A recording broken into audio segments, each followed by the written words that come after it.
food, water, and fuel in. They're experiencing a level of frustration which even the Prime Minister of this country admits is higher than anything since World War II, and we all know what happened here in World War II. So the Japanese people are suffering in an enormous way. But I must say, as one who's coming from the United States and has witnessed so many enormous catastrophes, I remember in the days after Hurricane Andrew, the chaos and the infighting that happened, similarly after Hurricane Katrina, similarly after so many of them. I haven't seen that sort of thing here, and I just can't tell you how impressed I am with the way that the people here have handled themselves in the face of it all.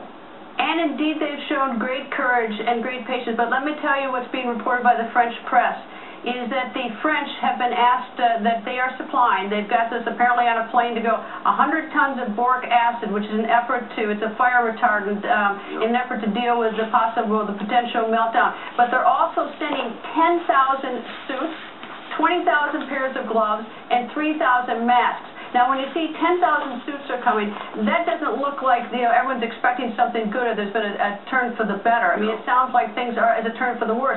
So that's why, I say that it's very different right now, why it's so important that the right information get out, because there are a lot of people who may not have to be hurt, but for how we handle things right now.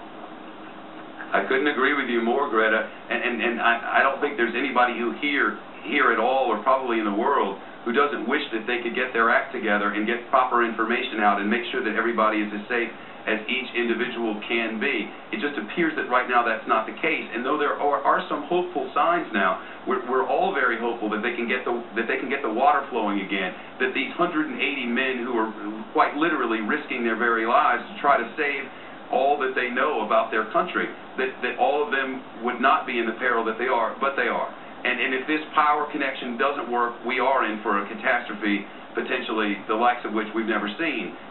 All of that said, they say they're doing their very best. And are there some hopeful signs? Yes. But is there real? Well, I don't. Listen, all I can tell you is they're saying we're doing our best. They're saying we're trying our hardest. And they're dealing with so many different catastrophes on top of each other. I'm not saying that they're succeeding, but I can tell you that I can't imagine they're not trying. If they're not succeeding, well, then they're not. But it's a horrible situation, and nobody's trying to sugarcoat it here, Greta.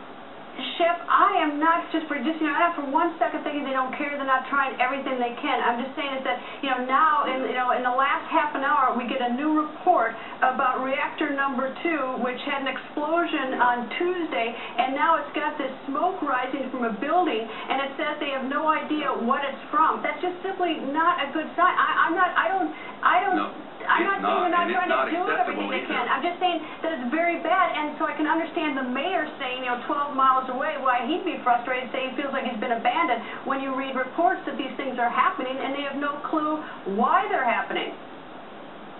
You're right. And they have no power. That's right. That's right. And I hate to keep making the same analogy, but you can only go back to things you know and experiences that you've had. And I remember parish presidents around New Orleans going, "Come save my people. Come do it. My people are dying out here, and it doesn't have to happen. Your information is wrong. Your plans are wrong. Everything you're doing is wrong, and my people are dying as a result." And there's a mayor 12 miles away from that plant who's saying the exact same thing, and he too is not getting action. I'll tell you this too: the culture of the way you fight back in the state of Louisiana is a lot different than the way you fight back in the nation of Japan. There are cultural differences that dictate how it is that you react to things. In Louisiana, they reacted one way. In South Florida, they reacted a similar way after Hurricane Andrew. Here, they react in a different way. We can take it back to Hiroshima and Nagasaki about how it is that people here react in the face of unbelievable triumph. We can take it back to 1994 when we had the Kobe disaster, and we can take it to this point where when you walk in this hotel in just a few minutes, we'll walk out and somebody might bring this thing up, and they'll say it's a terribly unfortunate circumstance. That's exactly how everybody puts it. They're not dwelling on their own. They're not dwelling on their own horrors. They're wanting you to have a nice experience here. And all I'm saying along the way is that it's not going perfectly. In fact, it may be going very badly, and the worst of this may be ahead. But right now, we can't control it. And if we can make them give us the correct information, we would. We can't. And of course, we haven't even talked about, these people are very stoic and very courageous.